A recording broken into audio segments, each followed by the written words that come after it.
Breaking news చూస్తున్నాం. విజయవాడలో తీవ్ర కలకలం రేపిన సాయికృష్ణ లాకప్ డెత్ కేసులో సిట్ దర్యాప్తును ముమ్మరం చేసింది.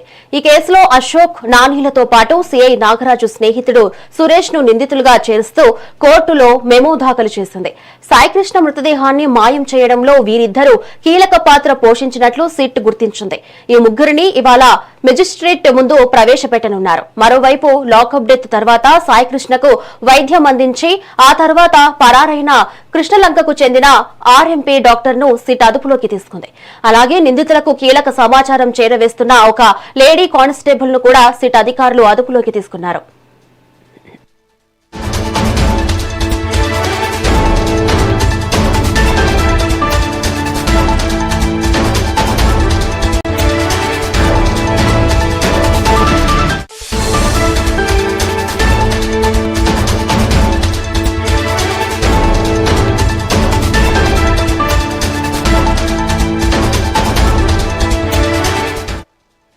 బ్రేకింగ్ న్యూస్ చూస్తున్నాం. విజయవాడలో తీవ్ర కలకలం రేపిన సాయికృష్ణ లాకప్ డెత్ కేసులో సిట్ దర్యాప్తును ముమ్మరం చేసింది.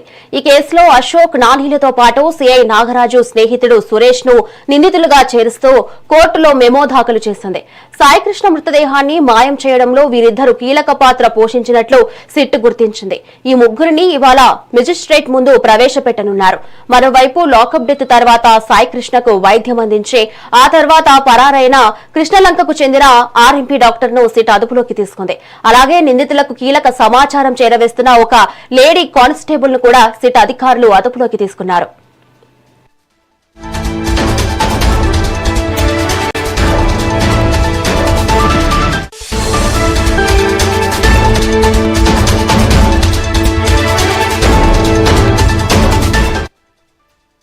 మరింత సమాచారం ఏపీ ఇన్పుట్ ఎడిటర్ నరేంద్ర అందిస్తారు.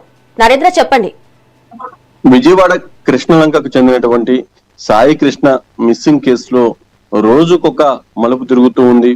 సాయి కృష్ణ మిస్సింగ్ కేసులో కీలకంగా వ్యవహరించినటువంటి ఎవరైతే నాగరాజు ఉన్నారో నాగరాజుకు సహకరించినటువంటి వాళ్ళు ఒక్కొక్కరుగా ఇప్పుడు సిట్ ఫోకస్ పెట్టడంతో కొంతమంది పరారవుతున్నారు. కొంతమంది అప్పటికే సిట్టు కూడా వాళ్ళని అదుపులోకి తీసుకోవడం జరిగింది. మొత్తంగా ఏ నిమిషం ఎవరిని సిట్టు విచారణకు పిలుస్తుంది, ఎవరిని అదుపులోకి తీసుకుంటుంది అనేటువంటి భయం అయితే ఆ దాంట్లో ఇన్వాల్వ్ అయినటువంటి పోలీసులందరికి కూడా ఉంది.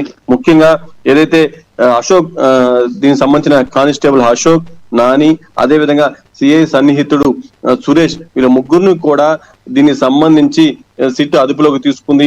ఈ ముగ్గురిని కూడా నిందితులుగా చేరుస్తూ దానికి సంబంధించి ఏదైతే సిట్టు కూడా మెమో దాఖలు చేసింది. సాయికృష్ణ డెడ్ బాడీని మాయం చేయటంలో ఈ ముగ్గురు కీలకంగా వ్యవహరించినట్లుగా సిట్టు ప్రాథమికంగా ఒక నిర్ణయానికి వచ్చింది.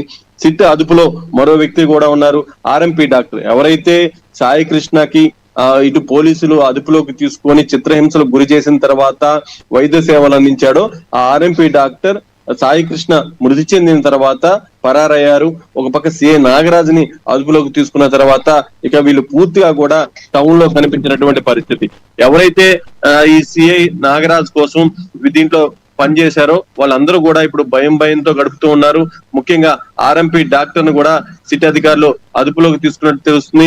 మొత్తంగా సాయికృష్ణ ఏదైతే డెత్ తర్వాత దీనికి సంబంధించి ఒక్కొక్కరిలో భయం ఏర్పడి పెద్ద ఇష్యూ అయిన తర్వాత అంతా కూడా దీనికి సంబంధించి పరారైనటువంటి పరిస్థితి.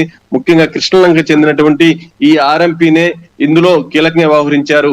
అసలు సాయికృష్ణ అలాంటి పరిస్థితుల్లో వస్తే ఇతను ఎందుకు వైద్యం చేశాడు, ఎవరి కోసం చేశారు, ఎవరెవరు ఇతన్ని ప్రలోభ పెట్టారు అనేది కూడా ఇప్పుడు సిట్ ఫోకస్ పెట్టింది.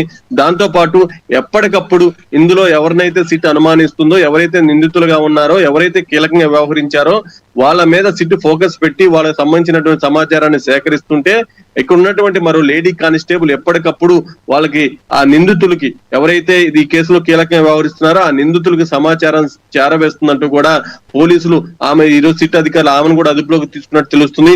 మొత్తంగా కృష్ణలంక పోలీస్ స్టేషన్ లో దీంట్లో ఇన్వాల్వ్ అయిన వాళ్ళంతా కూడా దీనికి సంబంధించి తప్పించుకునేందుకు గట్టిగా ప్రయత్నాలు చేస్తున్నారనేది ఆ లేడీ కానిస్టేబుల్ చేస్తున్నటువంటి వ్యవహారం చూస్తే చాలా స్పష్టంగా అర్థమవుతుంది.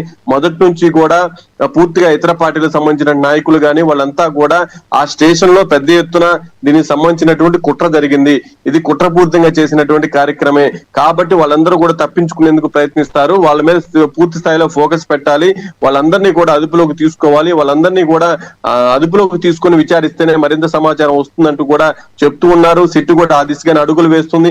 ఎక్కడికెక్కడ ఇందులో లోపాలు ఎవరైతే ఆ లేడీ కానిస్టేబుల్ ఉందో బాధ్యతగా వ్యవహరించాల్సింది పోయి ఇందులో ఇన్వాల్వ్ అయినటువంటి వ్యక్తులకు సమాచారం ఇస్తున్నటువంటి విషయాన్ని సిట్టు కూడా గమనించిందంట. దానిలో భాగంగానే ఆమెను అదుపులోకి తీసుకుందని తెలుస్తుంది. మొత్తంగా దీనికి సంబంధించి ఎవరైతే నిందితులు ఉన్నారో వీళ్ళ ముగ్గురిని కూడా ఈ రోజు కోర్టులో ప్రవేశపెట్టేటువంటి అవకాశం ఉంది.